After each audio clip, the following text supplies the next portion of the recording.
Hey guys, Todd with Great Escape Farms here. This is part 2 of a 2-part series on removing a high tensile fence. In part 1, I showed the high tensile fence, how to cut and remove the wire, the ratchets and stuff like that. In this video, I will show you how to clean up the ratchets, how to clean up overall, how to remove the insulators from the different posts and all. So without further ado, let's go ahead and hop into part 2. Real quick, I will link to part 1 in the show notes here. It would have come out earlier this week, so if you haven't seen part 1 yet, again, there will be a link in the show notes here and you can check that out.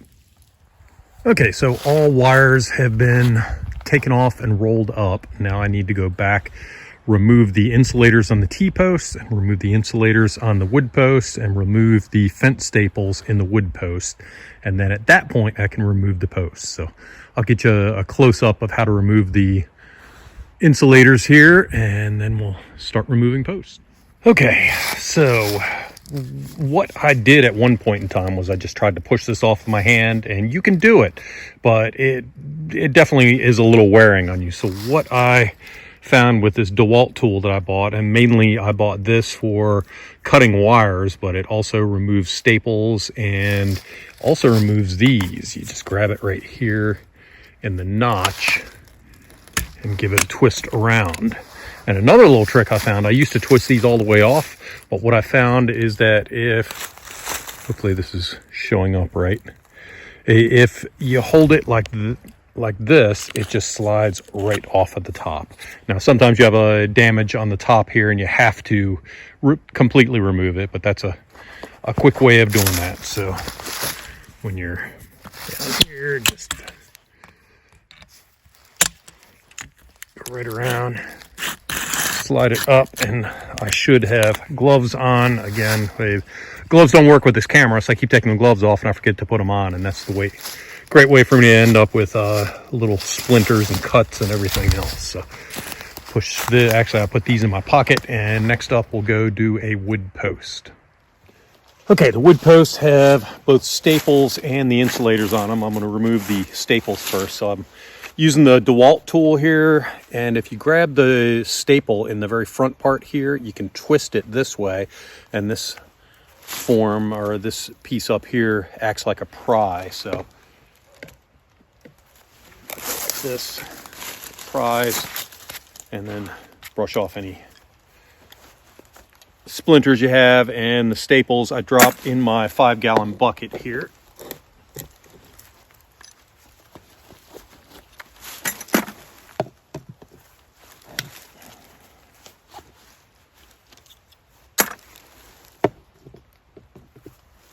Okay, that's the 4 staples removed.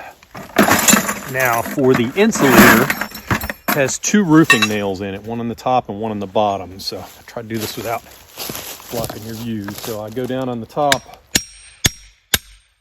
give it a little pull out, remove the nail, put it in the bucket, and then I push it down like this. So I flip it over so that I have access to the bottom. What was the bottom is now on the top. And same thing. And that pulls this one out. Whoops, wrong piece in there. I'll straighten that out later. Pull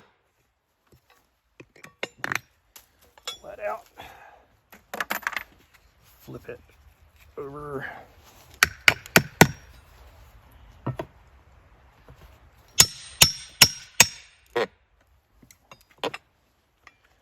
And pull the nail out, and we're good to go. This pole is ready to be pulled, and yeah, I'll probably get the tractor to pull this one out. I don't feel like using muscles to pull this one out. I got a lot of them to do. So that's how we take care of a wood post.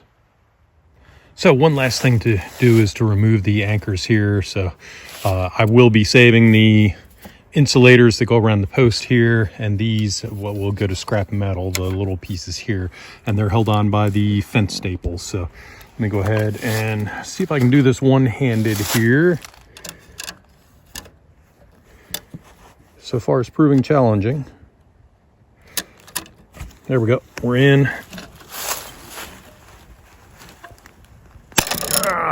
That was tough. Okay, and then we'll give her a pull. Try to give her a pull.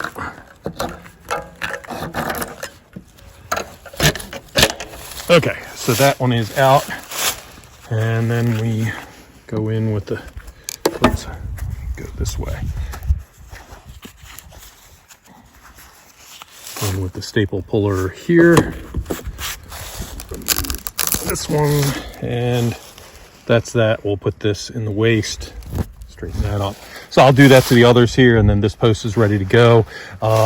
In the other areas, I actually removed all the posts, or I will be removing them. I did remove the ratchets and all the protective pieces that hold it together here. But this fence section may be staying in. I'm not sure about that. So I'm going to leave it as is right now and wait until the fence contractor gets here and see if they're going to reuse this or put up another one. Okay, on to the wood posts here. One thing I found with these wood posts, they're only in the ground a max of 2 feet, some cases not even that much. So what I'm doing is I'm just giving it a push with the tractor and then pulling it out of the ground myself. So I'll go ahead and show you how I do that here real quick.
Okay, as you see, I don't know, maybe 18 inches to 2 feet here. Not a whole lot.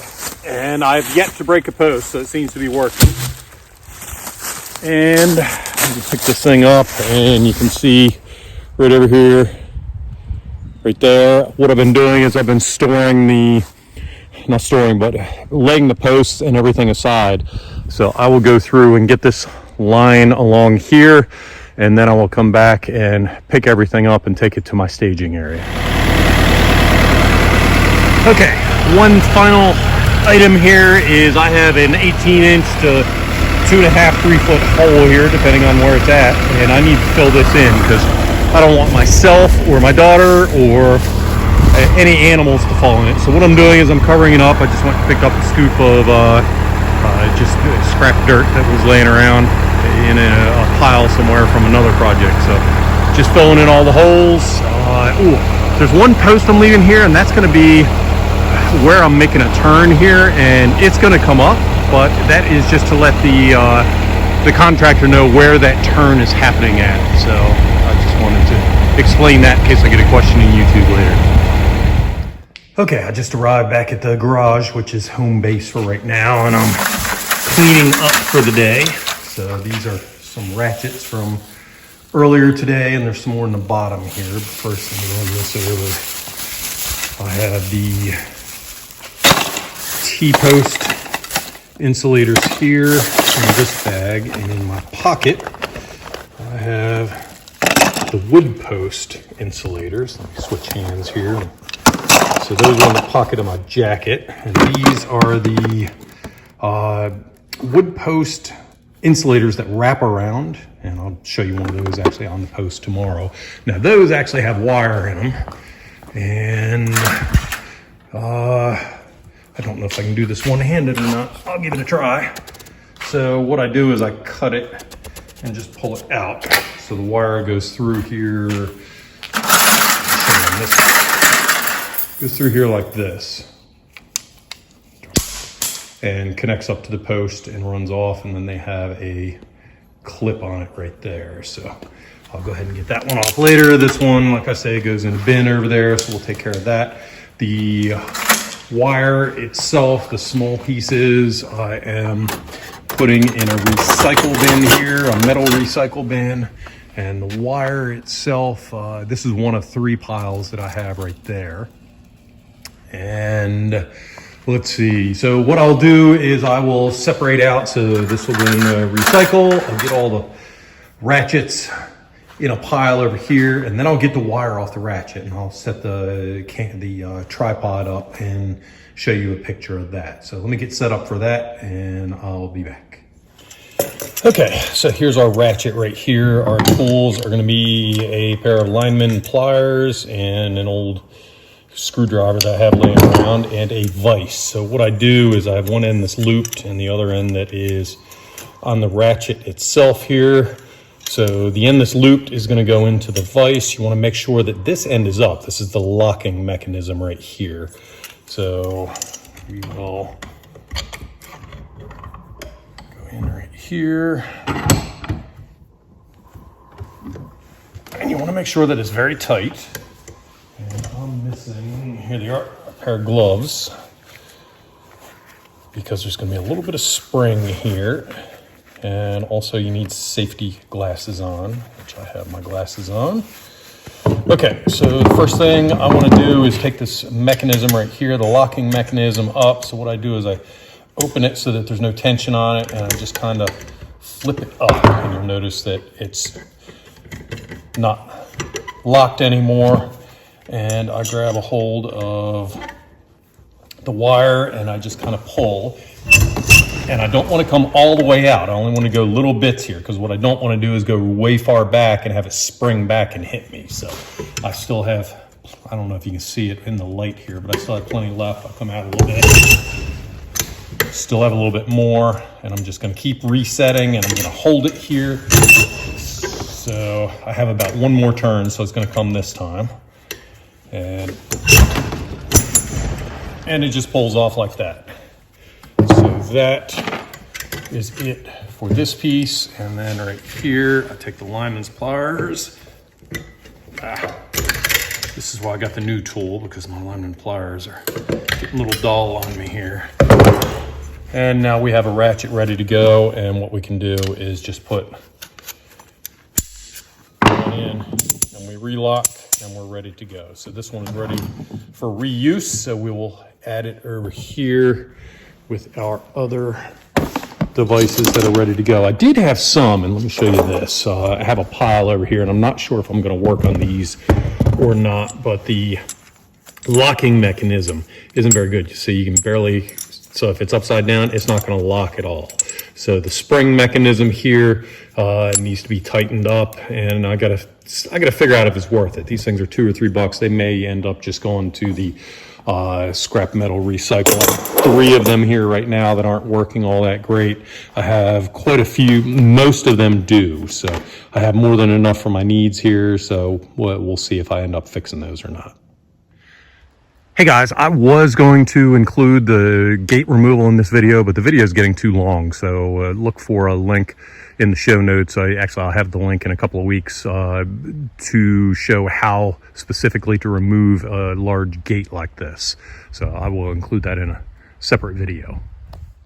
Okay, so wrapping up here, this is kind of our staging area. I have gates, I have wood posts here that don't need additional work, wood posts over here that need things cut out of them and a little bit of work before they're ready to go. Let's see, I forget what these wood posts are over here. I'll have to double check. Oh, these are just longer wood posts than the ones that are over that way. Got T-posts over there. I have half posts here. So all of the smaller hardware and wire and stuff is in the garage inside. So, and you can see I trimmed down a lot of trees there to make room for the fence, and so that they wouldn't fall towards the fence. So I need to clean that up as well. But that's it for this video. I will be publishing videos on removing field fence and installing the new fence in multiple different sections. So we'll do the first 4-foot section first, and then we'll do the gates. And then sometime later on the spring, I will put deer fence up above to take us from 4 foot up to 8 foot. So that's it for this video. Please consider subscribing to our YouTube video. Also click like if you like this video. Thank you very much and have a great day.